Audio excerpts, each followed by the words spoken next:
Hello everybody, welcome back to the channel. It is me, Jordan Young, aka Sneakonomics, back with another hard, certified hood classic, bus and banger, no cap on God. And in today's video, I want to share with you guys some of the most uncomfortable sneakers in my collection. Ironically enough, a lot of the selections I've brought forth today are pretty hyped up, pretty expensive, in some cases collab sneakers. Now I'm totally aware that comfort is subjective, different people like different things, and to be honest, I don't expect a huge amount of agreement on my opinions here. And so for that reason, you can avoid saying things like this in the comments. Yeah, but I find them comfortable. I don't think they run wide at all. Dude, that's such an L take. I wear those every day and they're so comfortable to me. I'm also perfectly aware that a lot of times sneakers take a few wears to really break in. And I've tried my best with the selections that I've made today to break these sneakers in, but they still remain, in my opinion, uncomfortable. Now, just because I think these are uncomfortable doesn't mean I don't like them, and doesn't mean that I am going to sell them to you for retail or give them to you for free,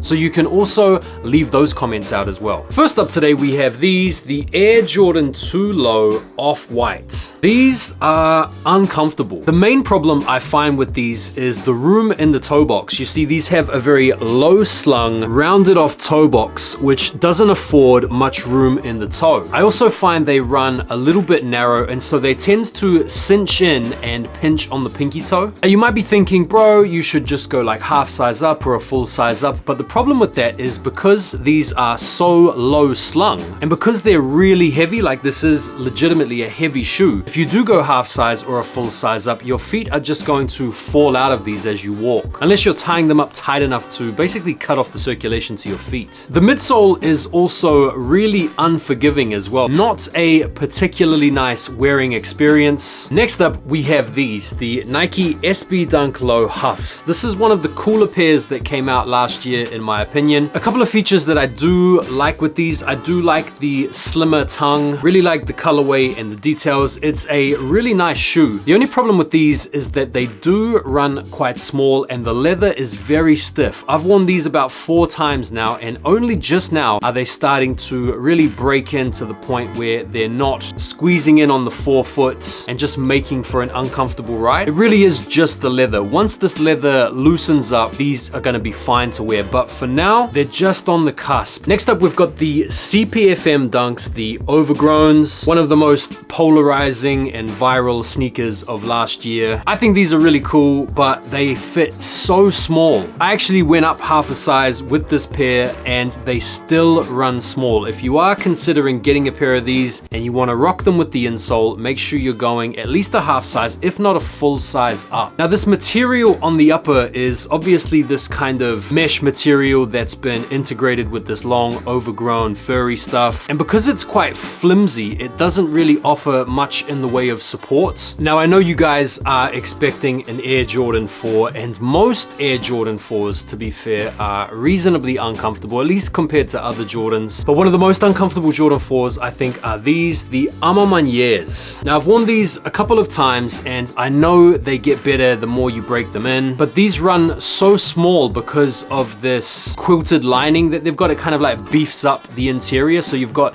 even less room inside them than you normally would. And so this is another Jordan 4 that I'd recommend going a size up with if you were looking to get them. I actually had to take the insole out of these to rock them comfortably, and they weren't too bad. But yeah, this is probably right up there with one of the most uncomfortable Jordan 4s that I have. Now, contrastingly, the Air Jordan 4 SB Pine Green from this year actually affords a bit more room in the toe box. And with the removal of the air unit in the forefoot, it means not only have you got more room in the toe box, but your foot sort of sits at a slightly more comfortable angle. And that's exactly what the Air Jordan 4 needs, just a little bit more play in the toe box. And that's exactly why the Pine Green 4s are really good and one of this year's best sneakers. Now this one is a painful one because it's my favorite sneaker of all time. It's the Air Jordan 11. Jordan 11s, in my opinion, are probably the most uncomfortable Jordan model 1 through 14. Don't get me wrong, it's a great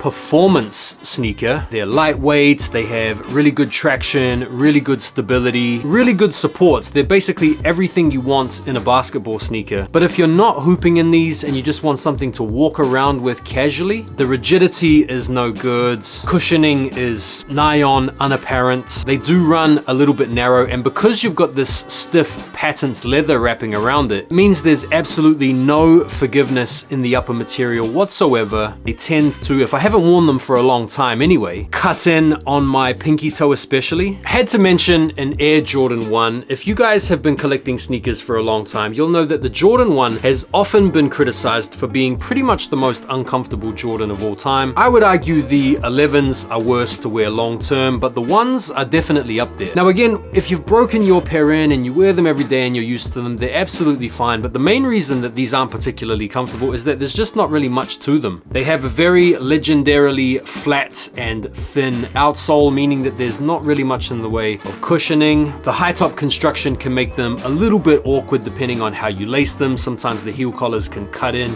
on your ankles or your lower legs. They're a little bit awkward to get on and get off if you want to lace them up quite high. Now they make up for all this uncomfortability with good looks and classic lines and all that, but I've never ever opted for a Jordan 1 when I've been thinking about spending all day in a sneaker. Quite possibly the most uncomfortable Air Jordan 5 known to man are these, the Air Jordan 5 Dornbeckers. Beautiful shoe, beautiful story, a real holy grail type sneaker, and I'm stoked to have it in the collection. Please don't ask for these for retail in the comments. It's not gonna happen. But similar to the 11s, it's just because of the unforgiving, stiff, patent leather type material on the upper that just makes them very unforgiving when you wear them. And because they're so stubborn with the creasing, it means that when they do crease, it really digs into the old pinky toe. And finally, we've got the orange lobsters. Now, I don't know what it is about this particular lobster, but these run really narrow. I was quite surprised. Did you guys out there that have these find the same sort of thing? Let me know. And that is it. Those are some of the most uncomfortable sneakers in my collection. Now, just a friendly reminder, just because I don't find these particularly comfortable doesn't mean